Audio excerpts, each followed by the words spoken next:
I would really love to go drive this truck for the first time tonight, and I think we have everything we need to make it happen. Off camera earlier this week, I replaced the severely worn steering linkage and installed our power steering pulley.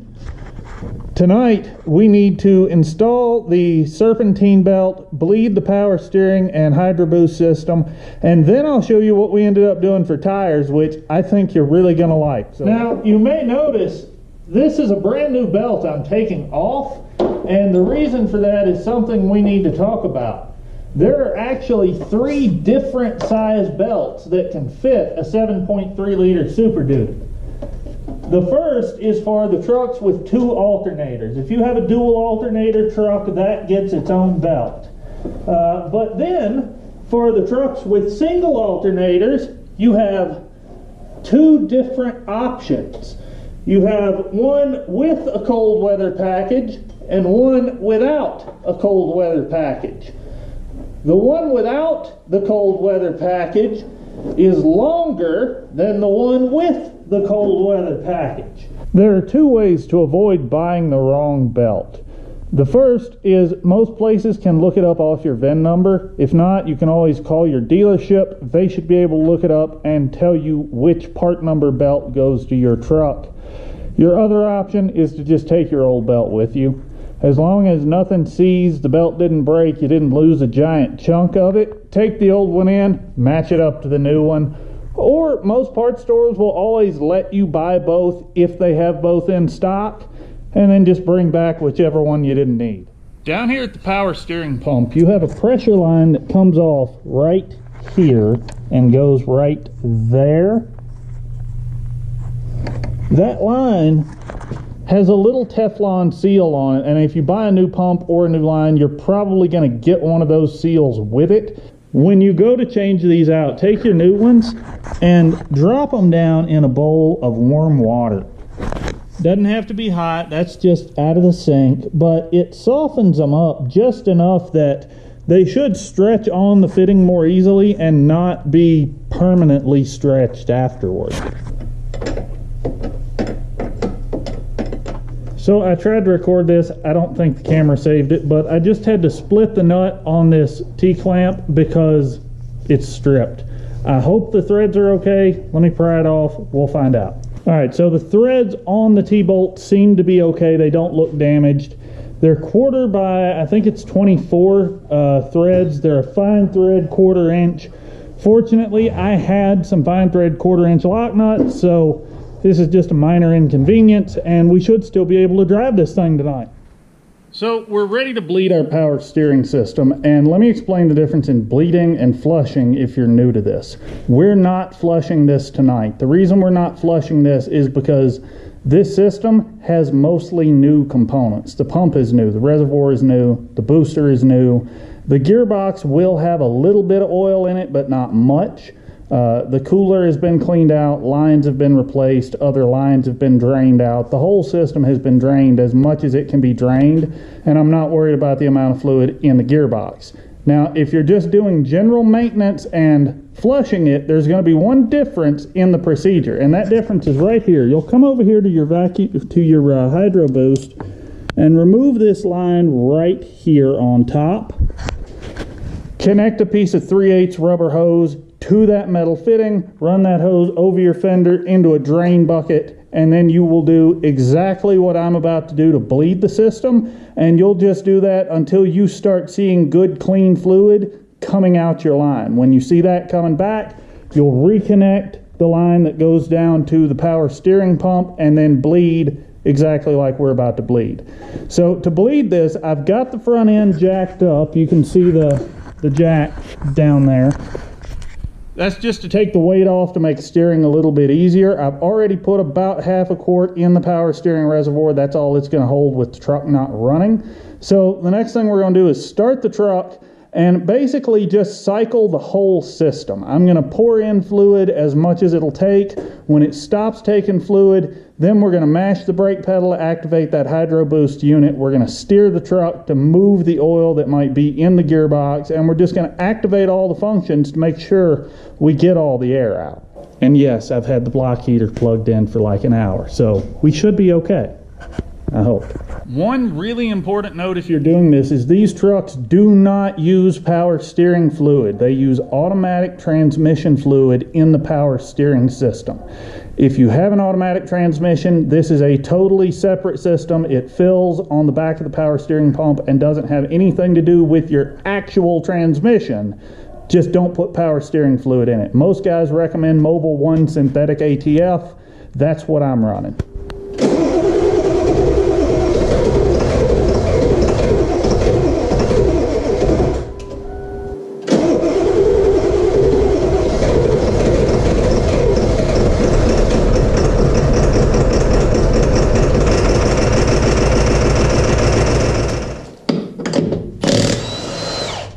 So no better time than now to talk about tires. Now take a look at this wheel. See how that lug hole is so much bigger than the actual lug? That's what you get for running loose lug nuts. This tire was originally on the driver's rear. We just moved it up here, the seller did for me, because they took the front two tires off the wheels and the truck wouldn't roll that way. Let's take a look at our new ones. Now, I debated what to do about this really hard, and I told you I had used tires I wanted to use, and I'll show them to you. And they're not horrible, but they're not good. They have 30 to 40% tread. A couple of them have leaks that need to be plugged. A couple of them have some really odd wear where they were on a truck with a bad alignment. And after thinking about it, because I'm planning to have this truck long term, I decided to go ahead, spend the money, and buy a full set of 6 brand new tires to go on our 6 used wheels, and they are right here. These are Cooper Discoverer ST Max tires. They're Cooper. I really love that brand of tire. I've run them on all my other trucks. They're on the F250 right now. They were on my previous F350. They're really good tires in my experience. I looked at the ST Max. I looked at the ST Pro, which is a more aggressive mud tire, and really, outside of a few weeks a year in the spring, we don't deal with a whole lot of mud, and the winter performance was a whole lot better on the ST Max than the STT Pro mud tire, so we went with these. In case you weren't sure, yes, we are definitely going to need new brakes on the front. These are just as far gone as the rears were, but we're not going to let that derail our plans tonight, because I'm really excited to go drive this truck, and I know you guys are excited to see it move. So tonight we're just going to run it down the dirt road 4 or 5 miles, staying real close to home, because we don't want to take an untested vehicle too far just yet.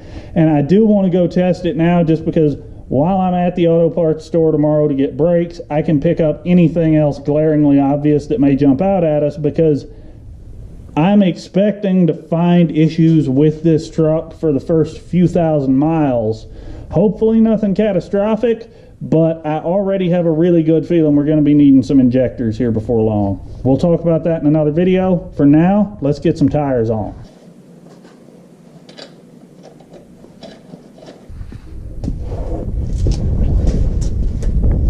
Couple of things I want to show you on these dual rear wheels. One, Ford used what they call a hub-centric design on these trucks, which means the rim fits pretty real tight right there, down on that center hole. Typically, I throw some anti-seize around there, but because I know these are coming back off real soon, I'm not going to worry about it tonight.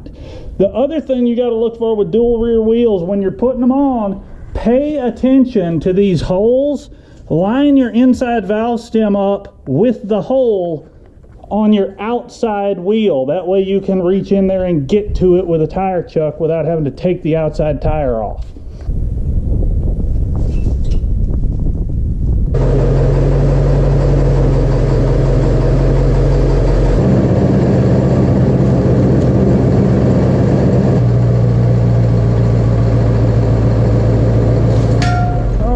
Let's see what we have for interior lighting.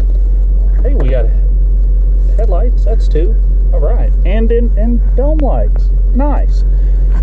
So you will notice a few things. One, The dash is still pretty disassembled.